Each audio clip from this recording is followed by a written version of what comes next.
Good morning, Wolfpack. My name is Eric Webb, NCOC Weather Center. Let's look at this week's headlines. You see some unsettled weather here coming in for the day today and into, of course, tomorrow. We're going to talk a lot about Tropical Storm Matthew and, of course, a beautiful weekend on tap as we go into the first week of October. Taking a look at the current satellite across North Carolina, you see a couple bands of showers and thunderstorms have popped ahead of this cold front, which is well back to our west. This has produced a few severe thunderstorm warnings and flash flood warnings across parts of the area. So definitely use some caution if you're driving or traveling over the course of the day and overnight tonight. And take a look at the current water vapor imagery. You can see this broad upper level trough here associated with this upper level low sitting over northern Indiana, Ohio, and southern Michigan. This is helping to provide a little bit of lift to some of these showers and storms across North Carolina and into Virginia. And of course, as you look at the class by class forecast, starting in the morning hours, again, temperatures in around 70 degrees or so. Any of those leftover showers and storms in the morning may linger on, but otherwise they should dissipate. And then, of course, as you get into the afternoon, storms will refire as we get a little bit more instability in the afternoon, temperatures rising into the mid to upper 70s. Looking at Climo's corner, on this day back in 1915, the New Orleans hurricane came straight into Louisiana as a Category 4, max winds 145 miles an hour, brought about 13 feet of storm surge into the city. Now keep in mind, back then they had about 1,900 square miles more of swamp to the south of the city to help protect them from the storm surge. Since then, that has all been drained away. And of course, there was quite a bit of damage. You can see this is one of the rail car stations. Pretty strong winds, obviously, to knock this apart. And winds gusted up to about 130 miles per hour in the city. So this was a pretty powerful hurricane. Now, taking a look at the tropics today, there's nothing really in town except Matthew here. We're going to talk a little bit more about that. Take a little closer view at Matthew. You can see it's pretty well organized here, at least on the infrared satellite. You can see a lot of convection near the center. But the center here is actually a little to the south and west of this main convective mass here in the mid and upper levels.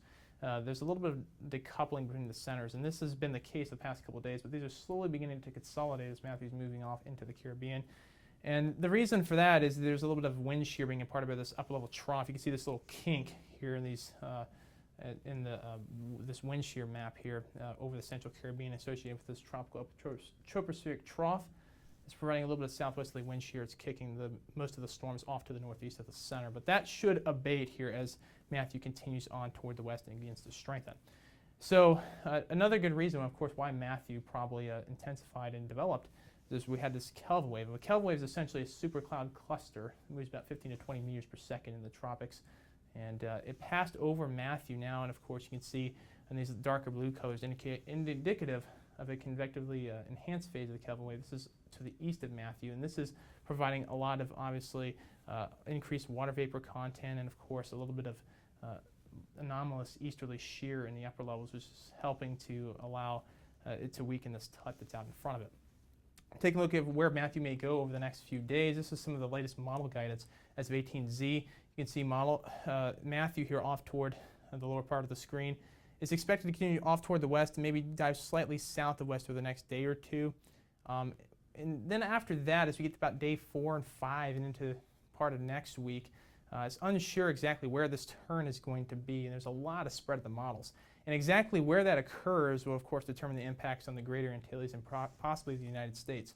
So taking a look at the latest Hurricane Center forecast track, you see Matthew here just passing through the Antilles now. It's going to continue off toward the west, strengthen rather modestly here the next couple of days as it encounters, again, possibly some dry air coming off of the South American continent.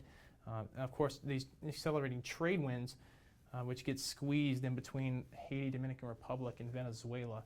That's going to provide a little bit of surface divergence, which could disrupt the circulation a little bit. But by the time it gets about day 4 and 5 out here in the central west Caribbean, it should really begin to intensify quite nicely. And as we look at the intensity guidance, again, they kind of play this out. Notice there's relatively modest intensification the next couple of days. Probably won't become a hurricane for at least another day or two. But then after that, there's a lot of spread here. And again, as it could potentially begin to interact with Cuba, Jamaica, and the Bahamas. So again, take a look at the oceanic heat content here. Matthew's currently over some pretty warm water, relatively speaking. But as it gets further off toward the west here, the water's only going to get a little bit warmer.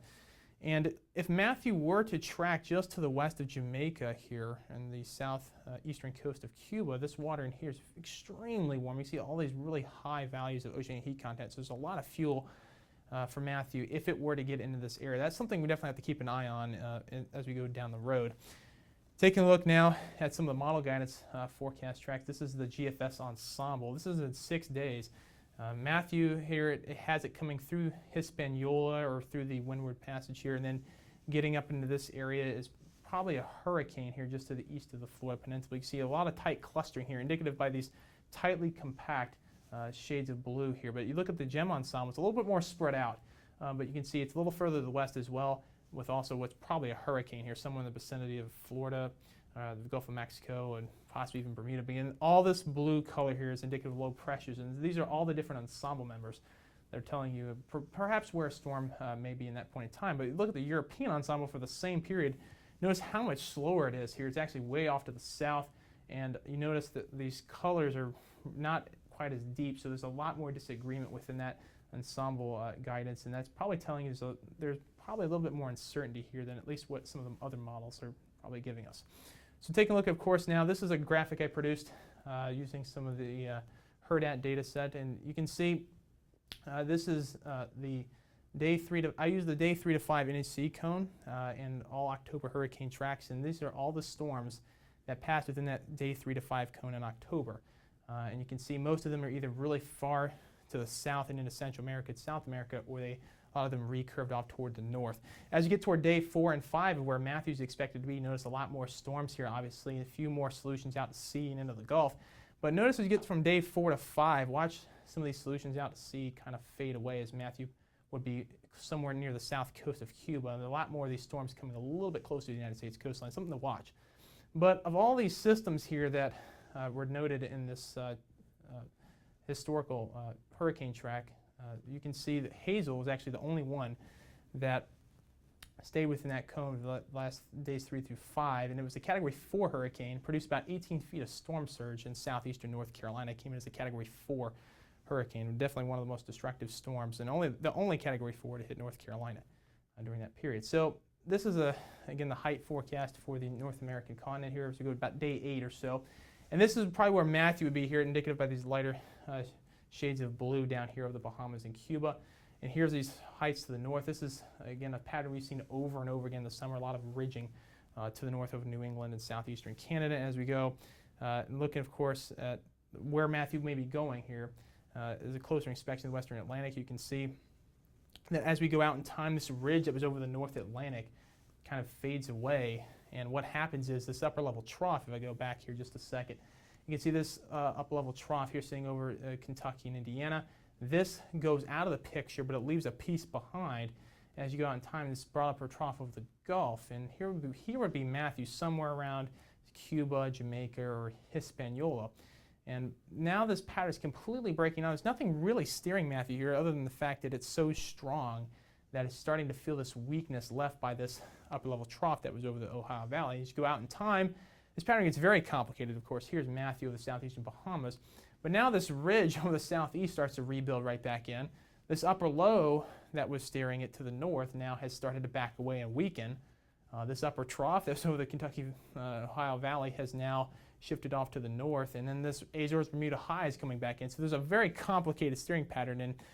And it's essentially like, think about it as a ball on top of a hill. If you push it in any direction whatsoever, that'll have a huge impact on the eventual forecast track, path, and impacts from Matthew. So this is definitely something to keep an eye on. And this is a good reason why there's a lot of uncertainty here in the forecast in the longer term. And again, you can see this is a European ensemble. And you can see a lot of these tracks here tightly clustered in these orange and red colors as you go to the next 3 to 4 days.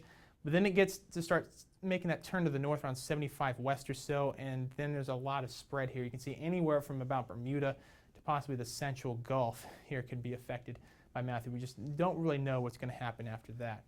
So taking a look at the surface map across the United States, here we get this broad upper-level trough again over the Ohio and Tennessee valleys. The cold front off to our west here, this is not going to make it through our area. So as you go through the day today and into tomorrow, more showers and storms are going to fire over central North Carolina in advance of this front, and it's going to stick around with us for at least another few days before the weekend. So taking a look at the forecast for today, again, high temperature around 80 degrees, strong thunderstorms, especially in the afternoon and evening hours. Seasonable for this time of the year, winds out of the south at 10 to 20, a few higher gusts in some of those stronger thunderstorms into tonight.